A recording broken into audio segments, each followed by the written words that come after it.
Hello friends, welcome to Rajneet medical education. इस lecture में हम डिस्कस करेंगे vital signs. So let's start the video. So vital signs of our body. Vital signs क्या होते हैं? Vital signs are measurement of the body's most basic functions. So जो हमारी की बॉडी के मोस्ट बेसिक फंक्शन है, basic function जैसे कि सांस लेना, हमारे दिल का चलना, सर्कुलेशन होना, हार्ट का फंक्शनिंग करना, लंग्स का फंक्शनिंग करना, हमारी बॉडी का नॉर्मल टेम्परेचर, ये सभी क्या है, इन सबको मेजर करने के लिए हमने क्या बनाया है? वाइटल साइंस बनाए हैं। तो ये साइंस को वाइटल इसलिए बोलते हैं, वाइटल मीन्स इंपॉर्टेंट, क्योंकि ये है बहुत ही इंपॉर्टेंट साइंस है। हमारी बॉडी की फंक्शनिंग, हमारी बॉडी की नॉर्मल कंडीशनिंग, या फिर हमारी बॉडी की कोई कंडीशन अफेक्ट हो गई है, नॉर्मल फंक्शनिंग अफेक्ट हो गई है, तो उसको बताते हैं, इसलिए इनको वाइटल साइंस बोलते हैं। नाउ बेसिकली 4 वाइटल साइंस हैं हमारी बॉडी में। 4 वाइटल साइंस में फर्स्ट आता है बॉडी टेम्परेचर। सो हमारी बॉडी का जो टेम्परेचर है वो भी एक वाइटल साइन है, जो कि हमारी बॉडी का रेगुलेटरी सिस्टम बताता है कि हमारी बॉडी का रेगुलेटरी सिस्टम कैसा है। नेक्स्ट इज पल्स या फिर हार्ट रेट। इसको पल्स रेट या फिर हार्ट रेट बोल सकते हैं। हमारे हार्ट की फंक्शनिंग को बताता है, हमारा हार्ट वर्क कर रहा है या नहीं। रेस्पिरेशन रेट हमारी लंग्स की फंक्शनिंग को बताता है, हमारा लंग्स फंक्शन नॉर्मल है या फिर एबनॉर्मल है। नेक्स्ट इज 4th जो है blood pressure. Now blood pressure को एक वाइटल साइन नहीं माना जाता, लेकिन जब भी हम वाइटल साइंस लेते हैं तो हम इन तीनों के साथ ब्लड प्रेशर को भी मेजर करते हैं, इसलिए ये भी हमारे वाइटल साइंस में आता है। ब्लड प्रेशर हमारे जो ब्लड का प्रेशर है आर्टरीज में, हार्ट से ब्लड इजेक्ट आउट होने के बाद वो कितना है वो बताता है। तो ये चारों हमारे वाइटल साइंस है। इनको साइंस ऑफ लाइफ भी बोलते हैं, क्योंकि अगर ये प्रेजेंट नहीं होंगे, बॉडी टेम्परेचर बहुत ज़्यादा डाउन है या बहुत ज़्यादा हाई है तो प्रॉब्लम है। पल्स रेट अगर एब्सेंट है, रेस्पिरेशन रेट नहीं है, ब्लड प्रेशर बहुत लो है, तो ये क्या है? पर्सन को डेड बताता है। तो इसलिए इनको इसलिए देखते हैं ताकि हम देख सकें कि पर्सन में लाइफ है या नहीं, और पर्सन की जो लाइफ है वो उसकी नॉर्मल फंक्शनिंग उसकी बॉडी की चल रही है या नहीं। तो इसलिए इनको साइंस ऑफ लाइफ भी बोलते हैं, और हमें अर्ली इंडिकेशन भी इससे हो जाती है कि पर्सन के बॉडी में कोई प्रॉब्लम है इन चारों वाइटल साइंस को देखकर। So these are the 4 vital signs of our body. So first है हमारा बॉडी टेम्परेचर। बॉडी टेम्परेचर होता है, temperature is a degree of heat maintain by the body. हमारी बॉडी एक डिग्री ऑफ हीट मेंटेन करके रखती है बॉडी में, और ये कैसे मेंटेन करती है? ये बैलेंस बनाती है हमारी बॉडी हीट प्रोड्यूस्ड और heat lost from the body में। तो जितनी हीट प्रोड्यूस हो रही है उसके साथ बैलेंस बना के रखती है हीट लॉस्ट का। तो अगर हीट प्रोड्यूस हो रही है हमारी बॉडी में और अगर वो हमारी बॉडी से लॉस नहीं होगी तो बैलेंस नहीं बनेगा और प्रॉब्लम हो जाएगी बॉडी टेम्परेचर में। इसलिए हमारी बॉडी का नॉर्मल टेम्परेचर तभी मेंटेन होता है अगर हीट प्रोड्यूस और हीट लॉस के बीच में एक बैलेंस बना रहेगा। तो नॉर्मल बॉडी टेम्परेचर एडल्ट्स का होता है, अगर हम ओरली लेते हैं तो 37 डिग्री सेल्सियस और 98.6 degree Fahrenheit. Now 37 degree celsius, या फिर कई बुक्स में इसमें सेंटीग्रेड भी लिखा है। सेंटीग्रेड एक ओल्ड फैशन टर्म है, अब हम इसको सेल्सियस ही बोलते हैं, तो यूनिट हम इसको सी को सेल्सियस ही बोलते हैं। सेल्सियस को अगर हम फ़ारेनहाइट में कन्वर्ट करते हैं 37 डिग्री को तो 98.6 आता है। नेक्स्ट इज रेक्टल और टिम्पैनिक। अगर हम रेक्टम से मेजर करते हैं या फिर ईयर टिम्पैनिक मेम्ब्रेन से मेजर करते हैं तो ये आता है 37.5 डिग्री सेल्सियस या फिर 99.6 डिग्री फ़ारेनहाइट। एक्सिलरी टेम्परेचर अगर एक्सिला से मेजर करते हैं तो 36.4 डिग्री सेल्सियस या फिर 97.6 डिग्री फ़ारेनहाइट। तो 1 डिग्री का डिफरेंस है, स्लाइटली 1 डिग्री का डिफरेंस है अगर हम लोकेशन चेंज करते हैं हमारी बॉडी की। Next is normal body temperature depends on when. हमारा बॉडी का टेम्परेचर डिपेंड करता है कि कब हमने बॉडी का टेम्परेचर लिया है, जैसे कि दिन के टाइम में लिया है, इवनिंग टाइम में लिया है, कौन से सीज़न में लिया है, अगर पर्सन इलनेस में है तब लिया है, या फिर एक्सरसाइज करके पर्सन आया है, इमोशनल स्ट्रॉन्ग इमोशंस हैं उस टाइम पर, एंजाइटी है पर्सन को, तो जो टेम्परेचर है वो चेंज होता है कि कब हम टेम्परेचर ले रहे हैं। So it depends. Person rest पर होना चाहिए तभी नॉर्मल टेम्परेचर आएगा और पर्सन को कोई इलनेस नहीं होनी चाहिए। वेयर का मतलब है कि हम ओरली टेम्परेचर ले रहे हैं, रेक्टली या फिर एक्सिलरी या फिर टिम्पैनिक टेम्परेचर ले रहे हैं। So it varies. And in home means हम किस में ले रहे हैं? एडल्ट में ले रहे हैं तो डिफरेंट आएगा, न्यूबॉर्न में ले रहे हैं तो डिफरेंट आएगा, सबसे ओल्ड एज पर्सन में लेंगे तो डिफरेंट आएगा। So it also varies according to as.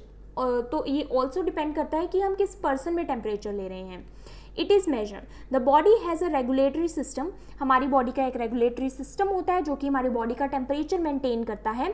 Specially जो हमारी बॉडी का जो कोर टेम्परेचर है वो मेंटेन करता है, उसको नॉर्मल रखने में हेल्प करता है। नाउ कोर टेम्परेचर क्या होता है, जो हमारी बॉडी का जो विद इन टेम्परेचर है, हमारी बॉडी के अंदर जो कैविटीज़ हैं उसका टेम्परेचर, उसको बोलते हैं कोर टेम्परेचर, जो कि नॉर्मल होना चाहिए, दैट इज़ 37 डिग्री सेल्सियस।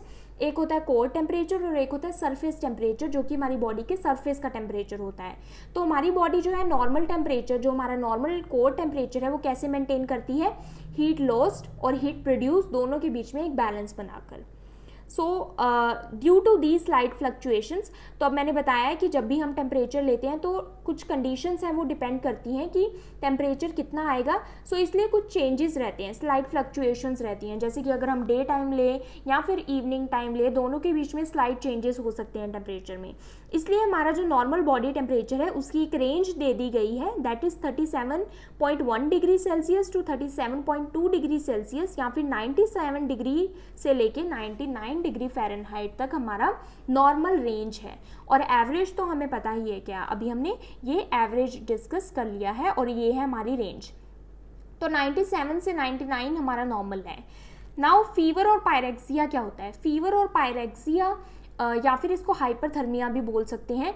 तो इसका मतलब है कि हमारी बॉडी का जो टेम्परेचर है वो राइज हो गया है, और कितना राइज हो गया, 99 डिग्री फ़ारेनहाइट से ऊपर चला गया है, अबव हो गया है, हाई हो गया है, या फिर 37.2 डिग्री सेल्सियस से। बहुत सारी कंडीशंस हैं, जैसे कि इन्फेक्शन, मैलिग्नेंसी, एज पर्सन की, बॉडी टेम्परेचर डिपेंड करता है इन सभी फैक्टर्स पर, जैसे कि स्ट्रॉन्ग इमोशंस, एक्सरसाइज अगर पर्सन कर रहा है उस टाइम पर, एंजाइटी है, बहुत ज़्यादा स्ट्रॉन्ग इमोशंस हैं, या फिर और भी बहुत सारी कंडीशंस हैं जिनके कारण हमारा जो बॉडी का जो टेम्परेचर है वो राइज हो सकता है। Next is hypothermia. हाइपोथर्मिया का मतलब होता है बॉडी टेम्परेचर का लो होना, हाइपो मीन्स लो। सो जब हमारा बॉडी का टेम्परेचर 95 डिग्री फ़ारेनहाइट या फिर 35 डिग्री सेल्सियस से बिलो चल जाता है तो उसको हम बोलते हैं हाइपोथर्मिया। हाइपोथर्मिया भी कई कंडीशंस में हो सकता है, जैसे कि ड्यूरिंग स्लीप भी हमारा टेम्परेचर कम होता है, अगर आपको कोई कोल्ड बाथ आपने लिया है तो भी हमारा टेम्परेचर कम हो सकता है। सो कई कंडीशंस में, या फिर स्टार्विंग अगर आप कर रहे हैं, फास्टिंग पर हैं आप, तो भी टेम्परेचर कम हो जाता है। तो इन कंडीशंस में कुछ कंडीशंस है जिसकी वजह से हमारा फीवर हाई भी जा सकता है और लो भी हो सकता है। नेक्स्ट इंपॉर्टेंट वाइटल साइन है पल्स या फिर हार्ट रेट। सो पल्स क्या होता है, when the left ventricle contract, जब हमारा लेफ्ट वेंट्रिकल हार्ट का कॉन्ट्रैक्ट करता है, तो जब भी ये कॉन्ट्रैक्ट करता है तो ब्लड निकलता है, और कितना ब्लड निकलता है, 70 ml। सो ये ब्लड कहाँ जाता है, हमारे आयोटा और आर्टरीज में। नाउ जो आर्टरीज होती हैं, इनकी जो वॉल होती है ये इलास्टिक होती हैं। इलास्टिक होने के कारण ये एक्सपेंड करती हैं जब भी इनमें ब्लड जाता है। Expand as an added amount of blood is forced into them. Expand करने के बाद ये दोबारा से रिलैक्स हो जाती हैं as the wave of blood passes, right. तो जैसे ही ब्लड लेफ्ट वेंट्रिकल से इजेक्ट आउट हुआ आर्टरीज में, तो ये एक्सपेंड हुई, और दोबारा से जब ब्लड आगे जब पास हो जाता है तो दोबारा से अपनी नॉर्मल पोजीशन पर आ जाती हैं, रिलैक्स हो जाती हैं, या फिर इसको बोल सकते हैं आप रिकॉयल हो जाती हैं। So only to expand again with the next wave of blood. अब नेक्स्ट जब हार्ट कॉन्ट्रैक्ट करेगा तो दोबारा से ये एक्सपेंड होगी और रिकॉयल होंगी।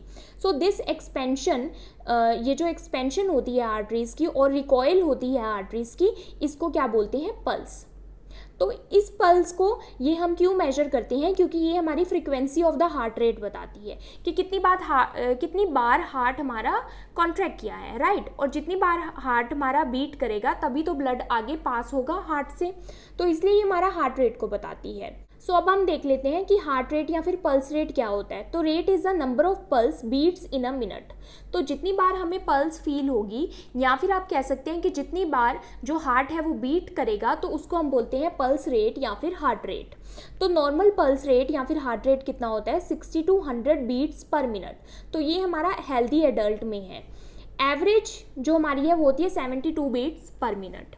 Now pulse rate also depend करती है सम कंडीशंस पर। आपकी पल्स रेट हाई भी हो सकती है, लो भी हो सकती है। High suppose exercise, strong emotions, food, pain, some illness, तो ये सभी कंडीशन पल्स रेट को हाई कर सकती हैं। सम फियर, अगर आप डरे हुए हैं, एंजाइटी है, सो ये कंडीशंस में पल्स रेट हाई हो सकती है। पल्स रेट लो भी हो सकती है, लाइक आपका हेमरेज हो गया है, ब्लड लॉस हुआ है, तो पल्स रेट आपको वीक या फिर कम देखने को मिलेगी। सो पल्स रेट डिपेंड करता है रेट पर। रेट हमने पढ़ लिया कि पल्स रेट का 60 to 100 beats per minute normal है। सो पल्स रेट भी आपका डिपेंड करता है रेट पर। रेट अभी हमने डिस्कस कर लिया कि normal rate 60 to 100 beats per minute है। रिदम का मतलब है कि जो आपकी पल्स है वो रेगुलर है या नहीं, एक पल्स से दूसरी पल्स के बीच का जो स्पेस है वो इक्वल है या नहीं।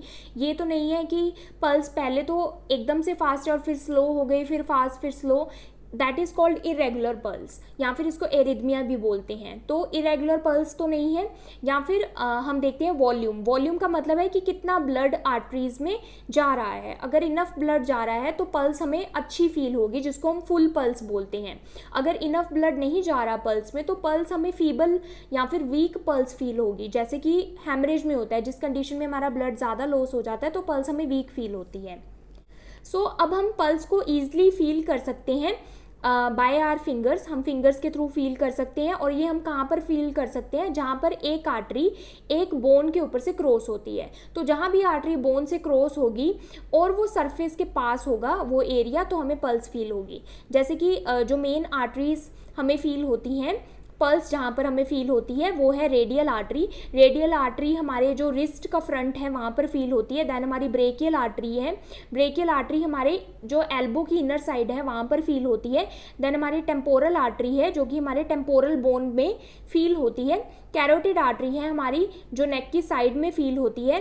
देन फिमोरल आर्टरी हमारे ग्रोइन रीजन में फील होती है। पोप्लिटियल आर्टरी हमारे नी रीजन में फील होती है, जो हमारी नी का बैक रीजन है वहाँ पर आप पोप्लिटियल आर्टरी को पाल्पेट कर सकते हैं। Then is posterior tibial artery, posterior tibial artery जो कि है हमारे फुट की साइड पर आप फील कर सकते हैं, और जो फुट का जो फ्रंट है वहाँ पर आप फील कर सकते हैं डोर्सलिस पेडिस आर्टरी। तो पल्स हमने देख लिया कि रेट, रिदम और वॉल्यूम पर पल्स डिपेंड करती है कि पल्स कितनी स्ट्रांग है और कितनी नॉर्मल है। नेक्स्ट आता है third vital sign which is respiration rate, very important. Respiration is the act of breathe in oxygen and breathe out carbon dioxide.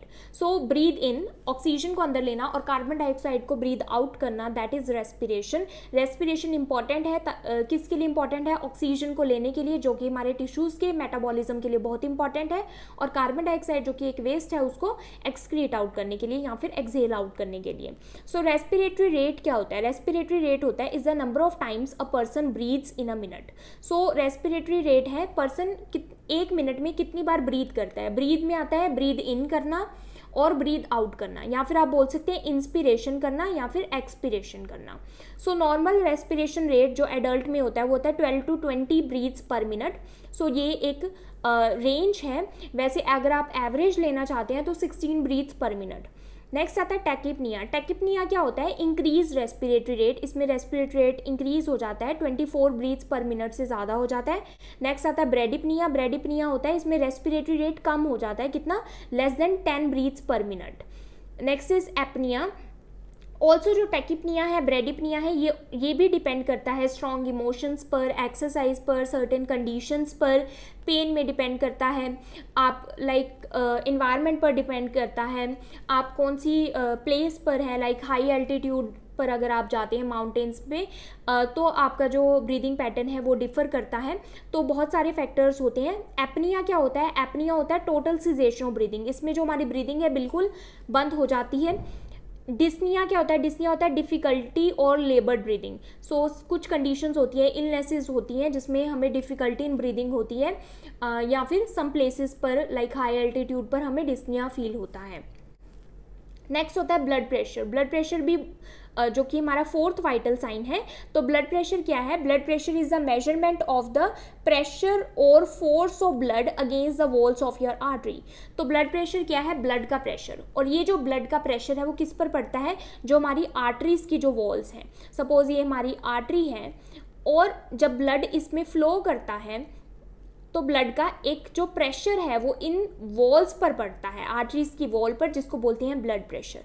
Now ये हम दो तरीके से देखते हैं, एक होता है सिस्टोलिक ब्लड प्रेशर और एक होता है डायस्टोलिक ब्लड प्रेशर।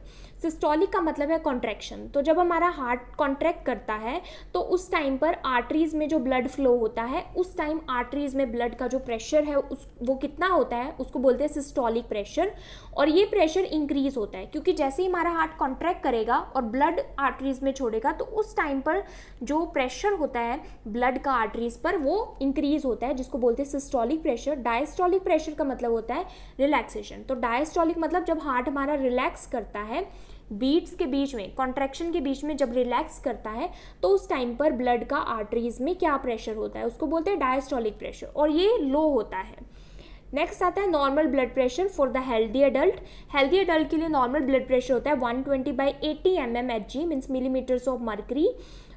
तो 120 इसमें क्या है, सिस्टोलिक जो कि इंक्रीज है, और नॉर्मल 80 क्या है, डायस्टोलिक जो कि नीचे होता है, डायस्टोलिक, ऐसे हम इसको लिखते हैं। तो systolic pressure of 120 to 139 mmHg, अगर हमारा सिस्टोलिक प्रेशर 120 से लेके 139 तक है और डायस्टोलिक प्रेशर 80 से लेके 89 तक है, तो उसको हम बोलते हैं प्री हाइपरटेंशन। मीन्स इस पर्सन को हाइपरटेंशन का, मीन्स ब्लड प्रेशर ज़्यादा होने का बहुत ज़्यादा रिस्क है। नेक्स्ट इज हाइपरटेंशन और हाई ब्लड प्रेशर, हम किसको बोलते हैं, अगर हमारा ब्लड प्रेशर 140/90 mmHg से ज़्यादा है, तो 140 इसमें सिस्टोलिक है और 90 डायस्टोलिक। तो कुछ कंडीशंस भी हैं जिनके कारण हमारा ब्लड प्रेशर हाई हो जाता है, जैसे कि कुछ ड्रग्स हैं, जो हमारे नारकोटिक ड्रग्स होते हैं उनसे भी हमारा ब्लड प्रेशर वेरी करता है। देन कुछ कंडीशन है, कुछ इलनेसेस हैं, हमारे हार्ट की कंडीशंस हैं, अल्कोहल कंज्यूम कर रहे हैं, स्ट्रॉन्ग इमोशंस हैं, फियर है, तो ब्लड का प्रेशर कुछ कंडीशंस में हमारा इंक्रीज हो जाता है। वेयर एज हाइपोटेंशन और लो ब्लड प्रेशर क्या होता है, लो ब्लड प्रेशर होता है जब हमारा ब्लड प्रेशर 90/60 mmHg से कम हो जाता है, तब हम उसको बोलते हैं हाइपोटेंशन। जैसे कि अगर हैमरेज हो जाता है, ब्लड लॉस हो जाता है हमारी बॉडी से बहुत ज़्यादा, तो लो ब्लड प्रेशर देखने को मिलता है। या फिर अगर बहुत ज़्यादा लाइक सिस्टमिक इन्फेक्शन हो गया तो भी ब्लड प्रेशर लो हो जाता है। And in certain conditions like कि अर्ली मॉर्निंग में अगर आप देखते हैं ब्लड प्रेशर, तो as compare to evening early morning blood pressure low होता है। सो बहुत सारे फैक्टर्स हैं जो कि ब्लड प्रेशर को भी डिटरमाइन करते हैं और अफेक्ट करते हैं। So these were the 4 vital signs. If you understood this video, then please like, subscribe and share my channel. Also, if you want detailed videos of these vital signs, so let me know in the comment section. Thank you for watching.